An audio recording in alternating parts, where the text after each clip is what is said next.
11 years ago, one very cold winter night, we were driving down Newcastle Street and I noticed some people sitting under the trees. We came back about 5 hours later and they were still sitting there.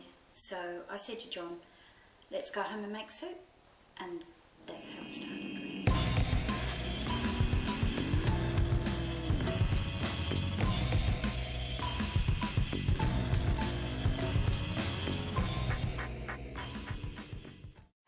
Like, I've been living on the street 5 years, and there's a lot of people who live on the street. And for a lot of the people that come here, without Bev and John, they wouldn't have a decent meal. And Bev and John, I think they're aware of it, but they are so much appreciated, they really are. They let you keep your dignity at the same time. They don't make you feel small for coming here. They treat you with respect, and I think that's worth gold in itself.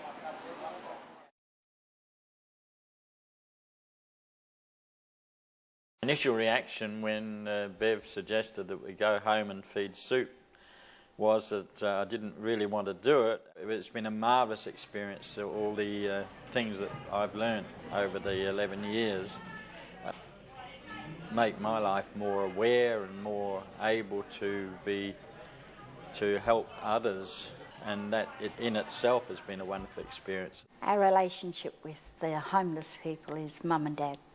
You know, we're family.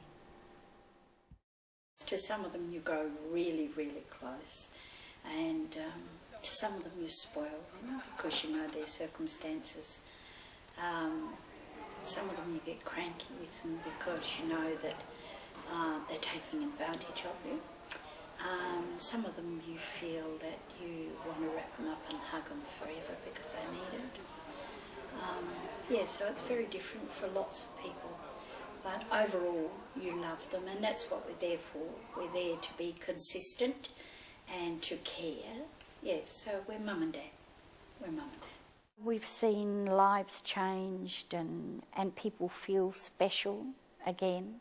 And that's really what the kitchen's all about, making people feel that they're worthy and special and needed and wanted. And so that's a miracle all the time.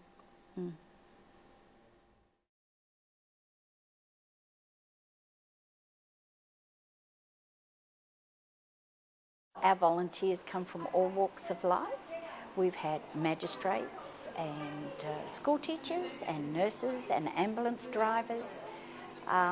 Mostly it's by word of mouth. We have 6 schools involved, 6 private schools, and there's a waiting list to come into the kitchen. So we have a turnaround of about 200 volunteers a month. The experience of all of these people working in the kitchen, but especially the school children, is that it will change their opinion. These are the future lawyers and doctors and nurses and people who will make decisions, and so maybe even politicians in the future. And so their opinion about the poor will change, and we have seen it change. They learn that these people have a story to tell, they have a name, and they have family that they care about. And so this is the difference that we hope and we know will happen over the years, that their opinion about the poor will be not just a nameless person, but they'll know that they have a story to tell, and that will be really important.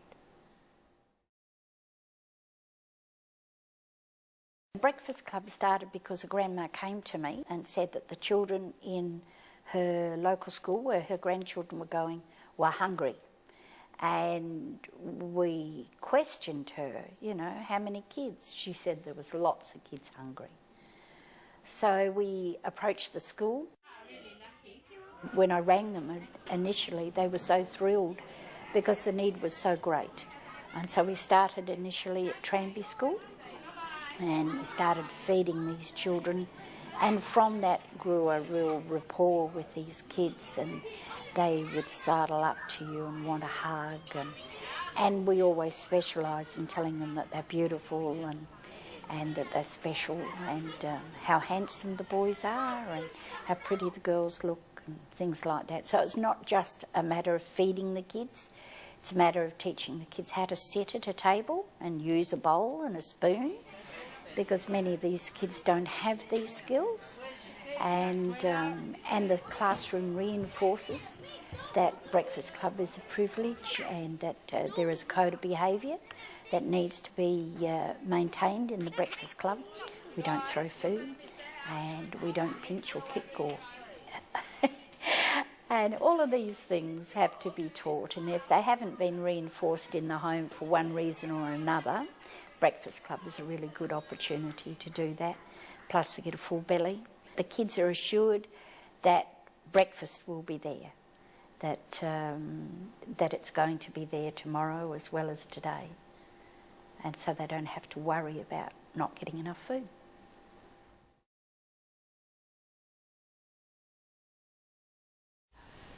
Why do we do this?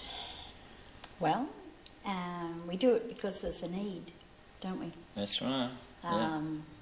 And because nobody should be hungry, and everybody needs somebody to care about them. And also we want to leave the world a better place than what we find it. That's right. Yeah. Yes, so everybody needs to be cared about. And so if we've got the opportunity to be their mum and dad, that's good. Yeah, big family. Yes.